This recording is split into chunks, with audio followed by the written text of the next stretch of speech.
Good morning, guys. I just wanted to hop on here to kind of warn parents. This week was a little bit of a challenging week at work, a lot of heavy stuff going on. Um, but I do want to warn parents because something got to me this week, and as a mom, it's really concerning thinking about something like this happening to my children. But apparently there is this challenge. It's called the Benadryl challenge, and it was popular back when on TikTok. I think it was in 2020, and where these kids are taking lots of doses of Benadryl. We're talking between 10 to 30 pills to hallucinate. I believe it was banned on TikTok because I tried to search. It's not on there. But I researched and Googled other outlets that still have this challenge. Um, Kids are doing it. Uh, I had a patient the other day, and a teenager, where I sat with the mom whose son took 35 pills, seizuring, hallucinating. Very scary to watch. Very scary to watch. And it's becoming popular again, and I want parents to be warned. Okay, uh, went to Publix to see how old you have to be to buy Benadryl or any kind of over the counters. Sadly, anyone can buy. There is no age restrictions for that. And then, our children are spending most of their time in school with other kids. So, parents, I don't care if you have the most straight A student. Um, if you think that you are on top of these kids or you trust these kids or whatever, be vigilant. Check their social media. These kids are doing these challenges and they're posting it on Snapchat.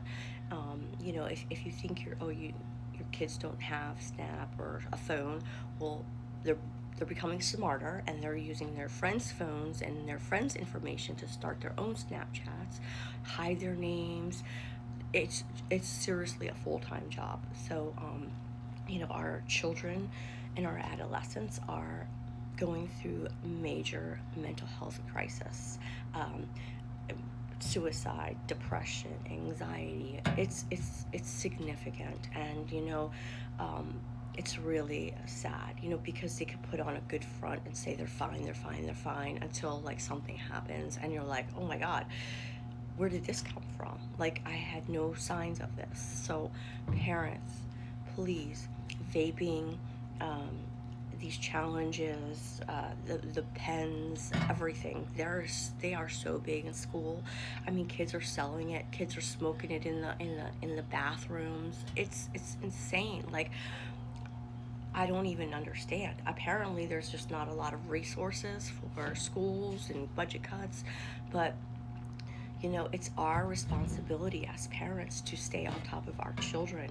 I mean, they are our future, and I know we are stretched thin. Some of us could be single moms, some of us could be working two jobs, some of us are exhausted, but really it is our responsibility to stay on top of our children because this is happening. And if you're not friends with other parents where you guys could kind of like stay on top of each other or check your friends, be friends with your friends' parents because, check each other's phones. I mean, it is insane the amount of work you have to do to keep up with these kids, especially nowadays on social media.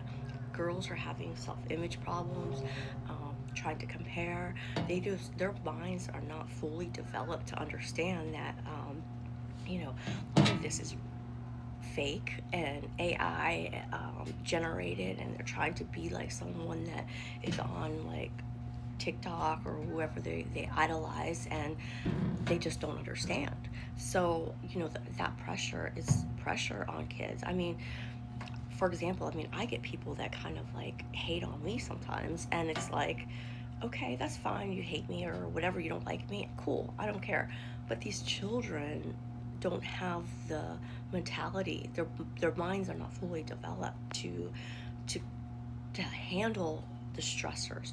I mean, you got peer pressure, you got social media pressure, you got bullying, you got school, you got all these pressures in a child whose mind has not developed and is still trying to find their way, especially in the age of puberty. I mean, that is a hard age.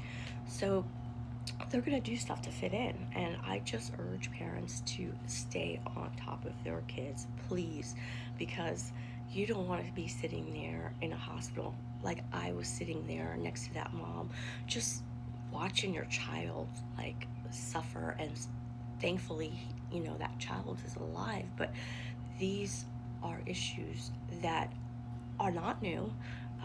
They are happening.